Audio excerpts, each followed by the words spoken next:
Halo semua, di sini kami akan menjelaskan mengenai perkembangan kesehatan pada abad ke-16 sampai 19, yang dimana kami memilih topik mengenai sejarah Rumah Sakit Umum Daerah Dr. Pringadi Medan.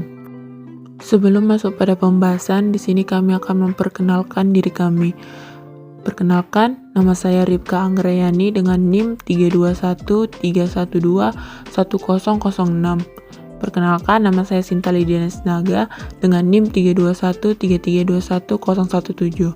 Perkenalkan, nama saya Dian Sarinata dengan NIM 32131211050. Perkenalkan, nama saya Jordan Paulo dengan NIM 32131211034. Rumah sakit ini terletak di Jalan Profesor Muhammad Yamin nomor 47, Kota Medan, Sumatera Utara. RSUD Dr. Pringadi Kota Medan, suatu unit pelayanan kesehatan milik pemerintah Kota Medan yang letaknya sangat strategis, merupakan segitiga emas di Kota Medan. Besarnya nama Dr. Pringadi menjadikan besarnya image rumah sakit ke seluruh Indonesia. Proses berdirinya RSUD Dr. Pringadi ini 80 tahun yang lalu. Masa pra-rumah sakit sampai tahun 1927, rumah sakit pemerintah belum ada di Kota Medan.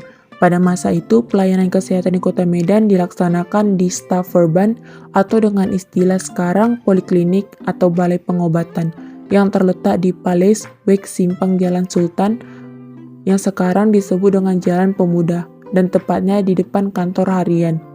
Mengingat pesatnya perkembangan penduduk dan perlunya pelayanan kesehatan yang lebih luas, maka pemerintah Hindia Belanda mendirikan sebuah rumah sakit yang terletak di Jalan Serdang atau sekarang Jalan Profesor Ahmad Yamin, yang menurut informasi adalah atas usul Dr. Messing.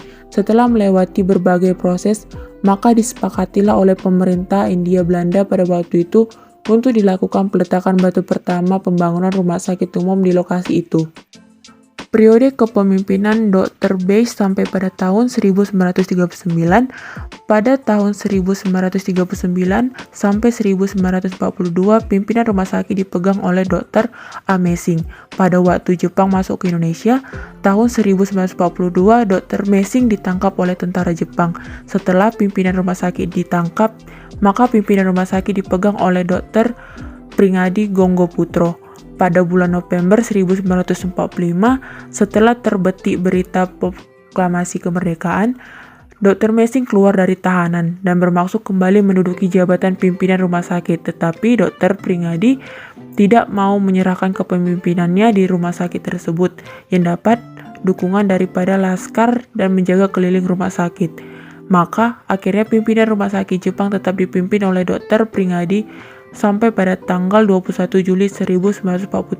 Pada waktu zaman Jepang, nama rumah sakitnya yaitu Shurichu Bisini Itcho.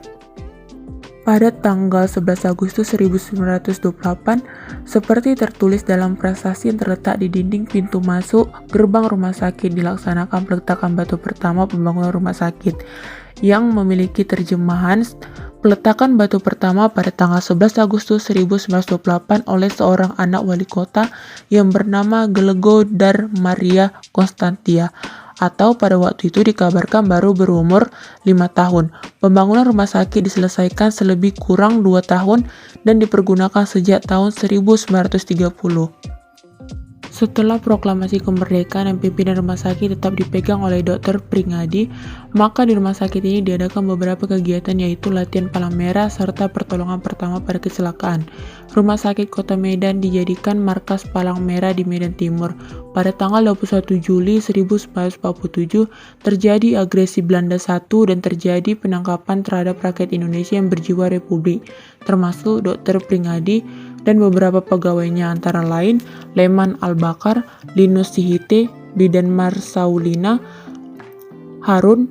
Mereka dikumpulkan di Glugur Hong atau daerah Glugur sekarang. Selama 21 hari kemudian dibawa Belanda di asrama Uning Kampung.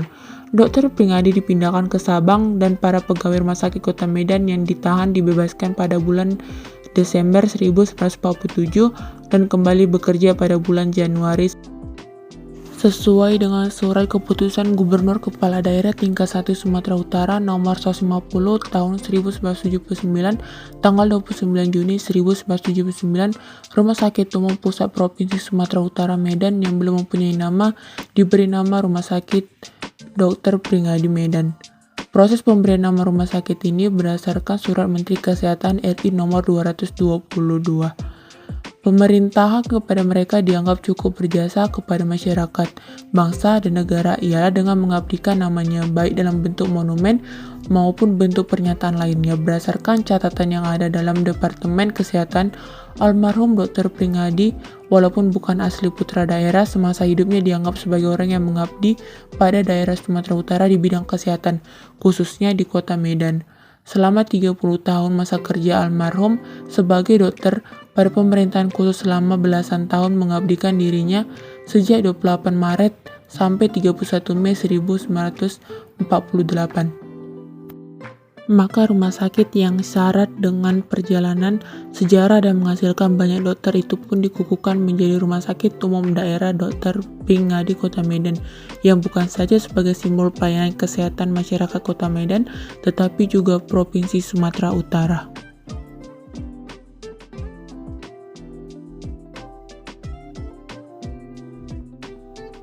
Sekianlah hasil dari penelitian kami. Kami ucapkan terima kasih.